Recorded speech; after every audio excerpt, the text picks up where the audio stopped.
কিভাবে আপনি আপনার ফেসবুক পেজের ইউজার নেমটি পরিবর্তন করবেন এই ভিডিওর মাধ্যমে আমি আপনাদের সম্পূর্ণ প্রসেসটি দেখিয়ে দেব।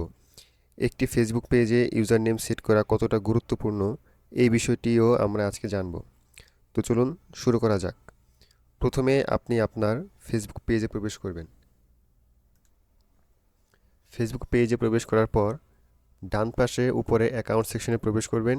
এরপর সেটিং অ্যান্ড প্রাইভেসি অপশনে আসবেন। এরপর সেটিংস অপশনে ক্লিক করার পর নিচে দেখবেন পেজ সেটআপ নামে একটা অপশন আছে, এখানে ক্লিক করবেন। এখানে ক্লিক করার পর এখানে দেখতে পাবেন পেজের নেম, ভিউ অপশনে ক্লিক করবেন। এরপরে নিচে ইউজার নেম অপশনটি আছে। আমার ফেসবুক পেজে অলরেডি ইউজার নেমটি সেট করা আছে। আপনারা এডিট অপশনে ক্লিক করবেন।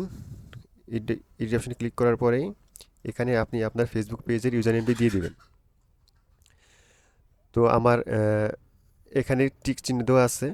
তো আপনাদের অনেকেরই এখানে টিক চিহ্ন হয়তো নাও আসতে পারে।